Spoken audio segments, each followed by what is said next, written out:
Shabbat Daf Kufret Amoud Aleph. J'espère que vous allez tous très bien.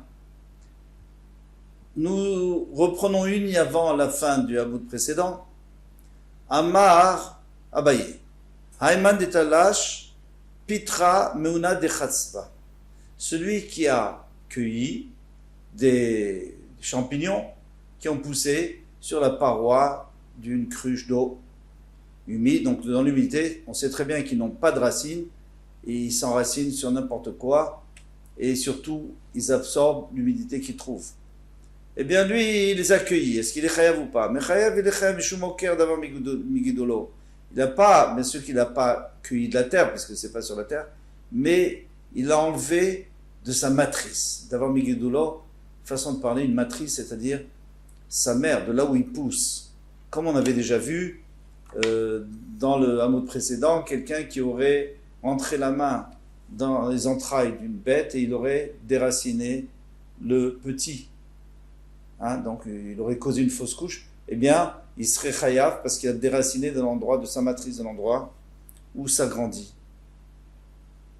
Métiv Ravoshaya a posé la question. Atolesh met tzitz nakouf chayav. Celui qui cueille une plante d'un pot qui est percé, donc qui est relié à la terre, alors c'est normal qu'il est chayav parce qu'il est kotser. Il a moissonné. Vesheno nakouf patour. Mais s'il n'est pas percé, il est patour.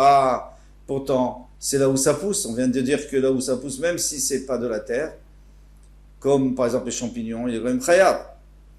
On répond à Tam, la vrébité. Là-bas, c'est pas sa matrice. Là-bas, c'est pas de là-bas que ça pousse. Pourquoi? Parce que ça pousse pas généralement dans un pot qui n'est pas relié à la terre. Il n'y a pas de quoi faire pousser à l'intérieur. Mais ici, c'est de là que ça pousse dans l'histoire sur la cruche, c'est là que ça pousse grâce à l'humidité.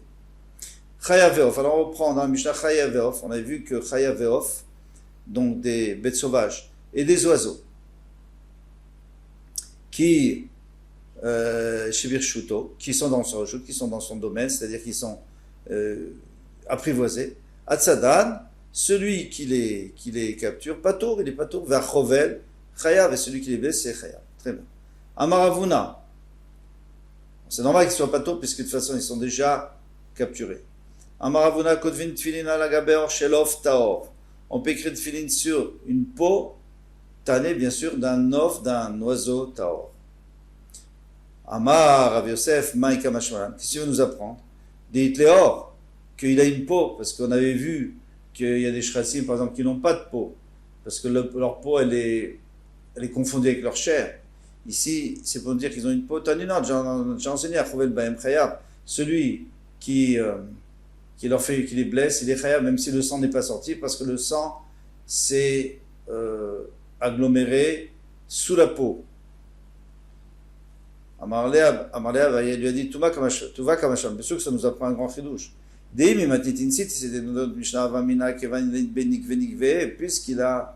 Puisque la peau d'oiseau, par exemple de poulet, elle a beaucoup de petits trous à cause des plumes qu'on a arrachées. Là, dans ce cas-là, j'aurais pu croire qu'on ne peut pas écrire dessus. Pourquoi? Parce que c'est pas Ktivatama ou Ftaftam, et vous écrirez Ktivatama, une écriture parfaite. Alors là, il y a des petits trous au milieu, c'est pas bien lisse. Kamash Malan, qu'on peut, Kidamri Bemarava, comme on a dit en Eretz Israël, comme ils disent en Eretz Israël, Kon Nekev Shadio Veret Alav, et non Nekev. Tout Nekev, tout trou, que lorsqu'on passe avec la plume, eh bien, on arrive à avancer parce que le trou est tellement petit, et même l'encre rentre dedans et bouche le trou, alors il n'y a pas de problème. Bien sûr, il faut que ça soit en Oftaor, comme toutes les behemoth et orot, sinon on ne peut pas écrire dessus. Métiv Rabbi Zera a posé la question, Biknafav, les archir et taor. Il y a le passage qui nous dit que lorsque on fait Olataof, c'est-à-dire un holocauste avec un oiseau, eh bien on brûle la peau on brûle tout, même avec les ailes. Les archir et taor, c'est pour dire qu'on peut brûler la peau. Or, on sait très bien que normalement on ne brûle pas la peau d'un hola. Si tu me dis que c'est de la peau, alors pourquoi est-ce que le passouk l'a permis? Normalement, un animal, Un animal, on doit le dépecer avant de le mettre sur le misbéach. On ne peut pas brûler la peau. On a enlevé Abaye lui a dit, Oru, si c'est de la peau, et la Torah a décidé de faire une exception et de l'inclure. C'est vrai. Normalement, il faut brûler la peau, mais pas pour le off. Pas pour l'oiseau. Il y en a qui disent, nous aussi on a enseigné. Alors lui, il va faire le raisonnement à l'envers. On a aussi appris que il faut brûler avec les ailes, les rabots et taor, pour dire que même la peau, on la brûle bien sûr. Ou si tu dis que c'est de la peau, alors je comprends. Alors j'avais besoin du passage pour nous dire qu'on a le droit de le brûler, parce que normalement on n'a pas le droit de brûler la peau. Et là, il y a Amrat Lavo, mais si tu me dis que c'est pas de la peau parce que c'est très fin, donc ça se confond avec la chair. Pourquoi tu as besoin de dire? C'est pas la peine de l'inclure, c'est évident qu'on a le droit. Moi je peux toujours te dire qu'il n'y a aucune preuve que c'est de la peau, peut-être que ça s'appelle pas de la peau, vite sarir, on a quand même besoin d'enseigner sur Kataramina. Ça aurait pu monter à mon esprit, à ton esprit, des Kevan des Pirtse, puisqu'il y a des petits trous, comme on a dit à cause des plumes. Maïs, c'est pas du kavod, c'est pas du respect pour le misbéach. Kamash Malan, ça vient nous faire entendre qu'on peut l'apporter sur le misbéach. Mais c'est pas une preuve que c'est une peau. C'est peut-être pas une peau. Ba'amine Mar Bere de Ravina. Mar, le fils de Ravina, a demandé à Rav Nachman, Bar Yitzhak. Ma'ol irtov tfilin legaber shel dag taor. Alors, on a dit qu'une chaya teora, on peut. Est-ce qu'on peut aussi sur dag taor? Amarli lui a dit, Imiavo Eliaou Veyomar, si Eliaou Anavi vient, il nous dit, eh bien, il nous dira si on a le droit ou pas. Ma Imiavo Eliaou Veyomar, c'est-à-dire quoi? On va compter sur Eliaou Anavi, mais Eliaou Anavi il est dans le ciel, et la Torah n'est pas dans le ciel. L'Oba Shamaim, la Torah n'est pas dans le ciel, c'est pas lui qui va nous dire la halacha. Alors qu'est-ce qu'il va nous dire? Il est mad, idéitlé or, idéitlé or. Peut-être ce qu'il peut nous expliquer, est-ce que ça s'appelle une peau ou pas? Ça, c'est sûr qu'on peut compter sur lui, même s'il vient du ciel. Il peut nous dire la réalité, est-ce que ça s'appelle une peau ou ça s'appelle pas une peau? Hachazinan, on n'a pas besoin de lui. Hachazinan idéitlé or, on voit très bien qu'il a une peau. Le dag, il a une peau. Vous prenez un saumon, et bien vous lui enlevez la peau, il y a de la peau. Veod, et encore, Atnan, on a enseigné à Tsamot Adag, les os de poisson Veoro et sa peau avec lequel on a fait des ustensiles. Donc on voit bien qu'il y a une peau en tous les cas. On a fait des ustensiles. Et ces ustensiles, on a mis dedans des objets, on a fermé avec Samit Patil, avec un lacet, on a fermé, complètement hermétique. Alors si c'était des ustensiles en terre cuite, c'est évident que même si c'est dans la maison du mort, tout ce qui est à l'intérieur est hors. Pourquoi? Parce que l'argile ne prend pas, le kélécheres ne prend pas la touma par l'extérieur, donc la touma ne peut pas rentrer, c'est fermé, ça ne peut pas rentrer, de cette façon c'est écrit dans la Torah. Mais le chidouche ici, on vient de dire la même chose pour la peau de poisson, parce que la peau de poisson, elle ne prend pas non plus la touma, et les autres poissons non plus. Et donc ça protège ce qu'il y a à l'intérieur. Mais toujours est-il qu'il y a une peau.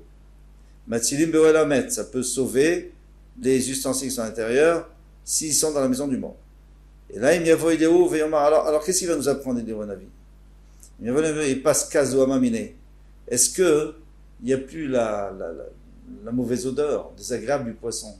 C'est-à-dire que une fois qu'on l'a tanné, est-ce qu'il reste encore un peu d'odeur et alors on n'aurait pas le droit parce que c'est pas du kavod pour les tefilines, ou alors, ou le Sefer Torah, ou alors il pourra nous dire que ça suffit, mais ça on n'a pas besoin. Ça c'est le pshat. Il au passe kazo amamine. Il nous dira si ça se fait ou si ça se fait pas, si c'est propre, si ça dérange, si ça dérange pas la petite odeur qui peut rester.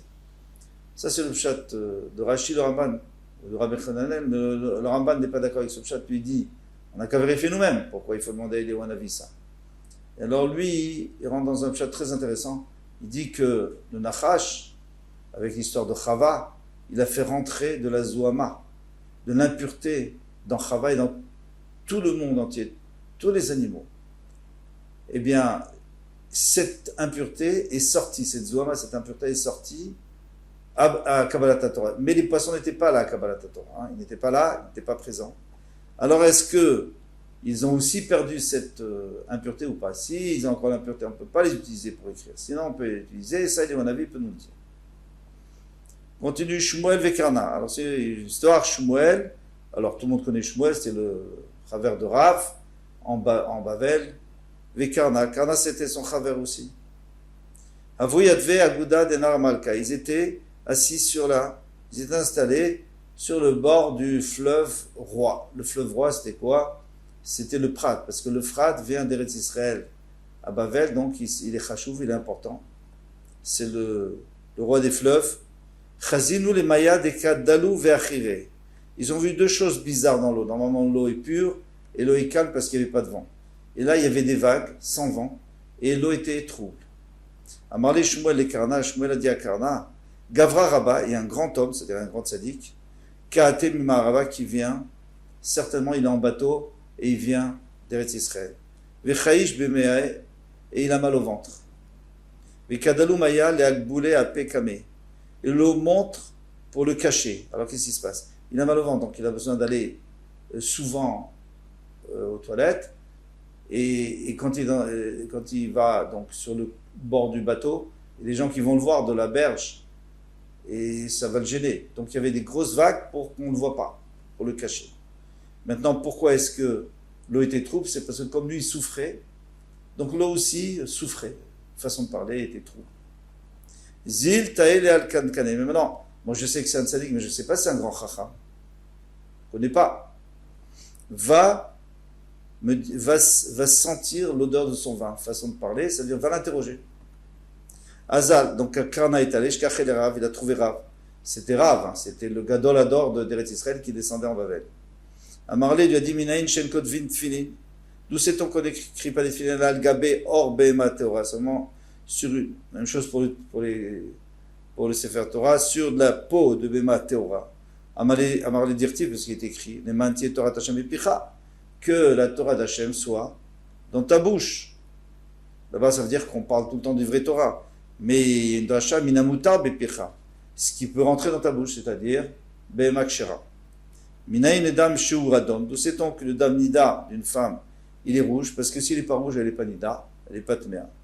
Chez Neema, comme il est écrit, Vaïrou, et ils ont vu Moav, Mineged, en face, et Tamaïm Adoumim, l'eau rouge qu'Edam comme le sang. Donc on voit que le sang, c'est rouge. Rashi rajoute qu'un sang noir aussi, parce que le noir, c'est le rouge qui a coagulé, qui est devenu noir. Minaïl et Mila, Shebotomakom. D'où tu sais que la Brit Mila, on le fait à cet endroit-là? Peut-être que c'est le bout du doigt qu'il faut couper. Nemarka Norlato. Ici est écrit la orla, qu'il faut enlever la orla. La orla, c'est l'appendice qui est en trop, et que lorsqu'on va enlever cet appendice, l'enfant sera pur. Venemar Lalan, et il y a un autre endroit où il y a écrit orlato, l'arbre. L'arbre, pendant les 3 premières années, les fruits qui épousent l'arbre, on ne peut pas les manger. Malé Alan Davar Oshéoséperi, de même que pour l'arbre, c'est là, c'est les fruits qui sont créés par l'arbre. Afkan Davar Oshéoséperi, ici aussi, la Brit Mila, c'est de là que quelqu'un a des enfants. Donc c'est ça. Et la Gemara a dit oui, mais on a vu Imalibo, peut-être qu'on parle du cœur, pourquoi? Parce qu'on a aussi un passage qui nous dit que dans le cœur, il y a une orla. Une orla, de quoi on parle de la orla? On va voir. Dire-t-il, vous maltem, vous circoncirez, et orlat levafrem. La orla, c'est-à-dire la couche d'impureté qu'il y a sur votre cœur. Vous allez tout nettoyer et vous allez faire teshuva. Donc on voit qu'il y a le principe de orla sur le cœur. Alors qui te dit que c'est là où on a appris, c'est-à-dire Brit Mila? Ou alors Emma Ozno, peut-être les oreilles, pour décrire Virmia ou un avis. Il a dit au Bnei Israël, Iné, Arela, Oznam. Leur oreille est couverte, est recouverte, est enveloppée d'impureté. Ils n'entendent pas ce que je leur dis pour faire teshuva. Donc peut-être que c'est un bout de l'oreille qu'il faudrait couper. Danin orlato tama, mais orlato tama. Mais non, si on veut apprendre orla, il faut apprendre d'un mot orla seul, mais pas d'un mot orla qui est accompagné. Olatama, mais olatama. Ven danim orlato tama, mais on ne peut pas prendre la orla de la Brit Mila, mais orla shenatama, d'une orla qui est pas qui n'est pas seul, qui est accompagné, par exemple, Orlat, lève, Orlat, Ozen, de l'oreille. La même chose. Amarle, Mashemcha. Alors maintenant, Rav, quand il a réalisé que Karna était en train de l'interroger, il s'est vraiment énervé. Pourquoi il s'est énervé? On va expliquer tout de suite. Mashimcha, quel est ton nom? Il dit Karna, je m'appelle Karna. Amarle, Yerava, que ça soit la volonté d'Hachem des typok, les Karna Béné, qu'entre ses yeux il y a une corne. Voilà, il a fait une malédiction et finalement il a eu une corne. Alors, pourquoi il s'est tellement énervé? De lui mettre une corne, c'est quand même pas amusant d'avoir une corne jusqu'à la fin de sa vie. Deuxième question, en vérité, une fois il avait fait quelque chose à Shmuel, et Shmuel lui avait fait la même malédiction, et c'est là où ça lui a poussé une corne. Nous dit le Rashbam, en vérité, déjà la klala de Rav, c'était pas pour tout de suite, mais quand il a rajouté contre Shmuel, il était allé contre Shmuel dans une halakha, et bien, à ce moment-là, à cause des deux, il a reçu sa punition.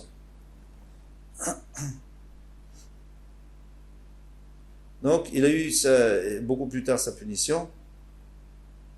Maintenant, pourquoi est-ce que Rav s'est énervé sur lui? Ok, il veut l'interroger, il veut savoir si c'est un Rav. Et dans ce cas-là, on va écouter ses shurim, on va lui demander des halachot s'il est fort. Mais il faut le savoir, comment voulez-vous qu'on sache? En fait, Rav s'est trompé. Lui, il a cru qu'il était connu dans Bavel. Normalement, il aurait dû être connu. Les gens auraient dû savoir. Mais là, il se trouvait que les gens ne savaient pas que c'était lui. Donc, il savait. Donc, je me l'ai dit, c'est sûr que c'est un tzaddik, mais on ne sait pas s'il est chacham. Mais lui, comme il pensait que tout le monde le connaissait, donc il s'est dit, Karna, il vient interroger le Gadolador, mais c'est une honte pour la Torah. Et les gens ne vont plus respecter la Torah, ils vont dire, même les Gdolim, on les interroge. Ça, c'est très grave, il faut le punir. Les Sof, Aïdé, Shmuel et Bété. Finalement, Shmuel a fait rentrer à la maison. Alors, on sait que Shmuel, c'était un grand connaisseur de médicaments. Uchle Nahama. Alors, comme il a vu qu'il était malade des intestins, hein, on a dit qu'il était malade des intestins, il était malade, il devait aller souvent, mais il était constipé. Il lui a fait manger Nahama des Saharé, du pain d'orge. Hein, ça ramollit. Excusez-moi le terme. Mais Kassa de Arsena, et des petits poissons gras, on les fait frire, panés dans leur graisse. Ça aussi. Et le pire, Vehashkia Shikha, il a fait boire Shikha, ça veut dire de l'alcool à base de figues. Alors ça aussi, ça ramollit. Et donc, qu'est-ce qu'il voulait lui? Il voulait qu'il ait la diarrhée. Mais Veloir Velé, Betakissé, il ne lui a pas dit où était le Betakissé. Normalement, il fallait lui dire où était le Betakissé, où étaient les toilettes pour qu'il puisse aller, derrière la maison ou dans les champs. Il ne lui a pas dit parce qu'il voulait que ça reste et que ça nettoie tout ce qu'il avait dans les intestins, et plus tard il aurait dit vas-y, et comme ça il aurait été guéri. Alors, Kiechi, afin d'Elishtalchel, afin qu'après il puisse se nettoyer, se vider. Laïd Rav Issa, encore une fois il a maudit, Vamar Man de Metzaharan, parce que lui croyait qu'il voulait juste le faire souffrir. Il lui a donné ce qu'il ne fallait pas pour manger, et maintenant il l'empêche d'aller aux toilettes. Lolokmue lebne, il n'aura jamais de garçon. Vechenava, et c'est comme ça que ça s'est passé. Shmuel n'a jamais eu de garçon. Il a eu 2 filles, mais pas de garçon. Maintenant, un jour, Rav il a réalisé que c'était juste pour le soigner qu'il avait fait ça. Rapidement, il a réalisé. Alors toute sa vie, il a voulu se faire pardonner, parce que maintenant une klala d'un tzaddik c'est fini. On ne peut pas revenir en arrière. Mais pour s'excuser, il a toujours honoré Shmuel, il était toujours gentil avec lui. Il a toujours essayé de se faire pardonner. On continue. Ketanaï. Maintenant, on revient à ce qu'on avait dit. D'où sait-on que la Brit Mila, c'est à cet endroit-là? Minaï, Nemila, Shivotoma Komdo, c'est que cet endroit Nemar, Kan Orlato. Ici, il y a écrit Orlato. Mais Nemar Lalan Orlato. Malé Alan Davar Sheo Seperi, comme on a appris, de la manière que l'arbre fait des fruits, Afkan Davar Sheo Seperi. Dit Rabbi Yoshia, ça c'est le premier avis. Rabbi Nathan dit autre chose différemment. Rabbi Nathan Omer, et notre Sarich. On n'a pas besoin de cet enseignement. Et Omer écrit Varel Zachar, Asherlo Yamul et Bessa Orlato. Et un garçon qui est Harel, qui a encore cet appendice et qui n'a pas fait la Brit Mila. Alors là-bas, il écrit qu'il y a des choses qu'il n'a pas de faire, et que le Korban Pessah, qu'il ne peut pas le manger, etc. Makom Shenikar, ben zachut lenakvut. Puisqu'il y a écrit Ve'arel zachar, ça veut dire l'endroit où on voit la différence entre un garçon et une fille. Donc c'est cet endroit-là. Tanura banan. Kotvin filim al gabeor be'ema teora. On a le droit d'écrire des tfilin sur la peau de be'ema teora, val gabeor chaya teora, sur la peau d'une bête sauvage qui est teora, qu'on a le droit de manger, val gabeor nevelot utrifot shalem, ou alors même si c'est des nevelotes, parce qu'elles sont mortes, on leur a fait la shla, mais on a raté la shrita, ou très forte, ou parce qu'elles ont été blessées et elles sont plus viables, eh bien, elles sont mortes, on a le droit aussi d'utiliser. Venikrachot beseharan, et maintenant pour enrouler les parchiotes, on les enroule avec les poils de ces animaux cachers. Oui, tferot begidan, et pour coudre des tefilin, il faut utiliser les nerfs de ces bémoteurot. Valachal Moshe Misana, Shatfilin, Nikrachot beseharan, mitfarot begidan, avalen kodvim lo al gabeor bematmea, velo al gabeor. Alors, il y a une halakha de Moshe Misinaï qu'on doit utiliser qu'une béma théora, mais pas une béma tmea.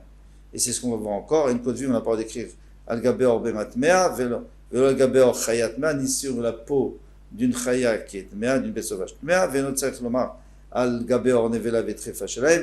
Et c'est même pas la peine de nous dire, c'est évident que si elles sont nevelotes et tréfotes, eh bien, qu'on n'a pas le droit d'écrire dessus. Et là, il y a une grosse question, c'est que on ne parle que de ça. On ne parle pas de shrita pour une BMA qui est mère. Qui est-ce qui va lui faire la shrita? Donc c'est toujours une nevela ou une tréfa. Alors pourquoi on nous dit, et à plus forte raison pour une nevela et une tréfa? Ça c'est la question qui est répondue par le... Il me semble que c'était Tosfot, qui disait que il y a deux possibilités. Il y a la BMA, là qui est tmea et qui est tréfa ou nevela par Hachem, naturellement, ou alors par l'homme. Alors c'est ce qu'on vient nous dire. Si c'est par Hachem, alors ça c'est la peine de nous le dire. On nous dit, mais c'est pas la peine de nous dire que si c'est par l'homme, alors c'est sûr qu'on ne peut pas le faire. Comme on va expliquer un peu plus loin. Venikrachim besaran, on n'a pas utilisé leur poil pour enrouler les parchiotes, Venitfan Begida n'ont plus utilisé leur nerf, Vezou Shela Shal Baitoussi. Il y a un Baitoussi, il y avait les Tzedukim de Baitoussim, c'était Tamilim de Tzadok, les élèves de Tzadok et Baitous, et donc ils avaient mal tourné, et ils n'écoutaient pas les Chachamim, ils avaient confiance que la Torah Shibirta, la Torah écrite, pas la Torah orale. Alors il y a un Baitoussi Echad qui est venu chez Rabbi Yoshua à Garci, pour essayer de voir comment il allait le coincer. Minayin shen kodvin finim, alors bematmea, d'où sait-on qu'on ne peut pas écrire les finim sur une peau de bematmea? Shdirtif et skekrile ma'ante Torah Hashem picha. Midavar amutar picha, tu as le droit seulement quelque chose que tu as le droit de manger. La me'ata al gabeor nevelot et trefot alikatevu. Dans ce cas-là, il ne faut pas écrire sur la peau de nevelot et trefot, puisqu'on n'a pas le droit de les manger. Amar limol emshol echal mashal. Nima adavar domé. Je vais te donner une parabole, je vais te donner un exemple. À quoi cela ressemble? Il y a deux hommes. Je dis Traïvo Ariga. La Malchut. Ils étaient Chayavim Mita parce qu'ils avaient fait quelque chose d'interdit. Et donc le roi avait décidé de les tuer. Echad Argo Amelech, il y en a qui a été tué par le roi. Echad Argo Is Pekalitor. Et il y en a qui a été tué par le chef de la boucherie. Ezem El Shubacha, qui est le plus important. Et Vomer, c'est celui que le roi s'est fatigué de le tuer lui-même. Alors, ici, c'est la même chose. Nevelot ou Trefot, si déjà, quand un homme a fait la shrita d'une bémateur, on a le droit, Kalvar Chomer, à plus fort des hommes, quand c'est Hachem qui l'a tué. Et la Meata Yachelou. Alors il dit, mais dans ce cas-là, moi je t'ai coincé. Parce que dans ce cas-là, si tu dis qu'Hachem c'est plus que les hommes, le roi c'est plus que le boucher, alors on devrait les manger. Pourquoi on ne peut pas manger la Nevela ou Trefa? Amarle à Torah Amra de Tochelu kon Nevela ve Atamrat. Yochelu. La Torah te dit mais fourrage. Toi tu vas dire que oui, on peut manger. Elle te dit que tu n'as pas le droit de manger, peu importe pourquoi. Amarle, Kalou, s'il lui a dit là tu m'as eu. Tu as raison. Et avec ça, je vous laisse. Comme tout va demain, Bezrat Hashem.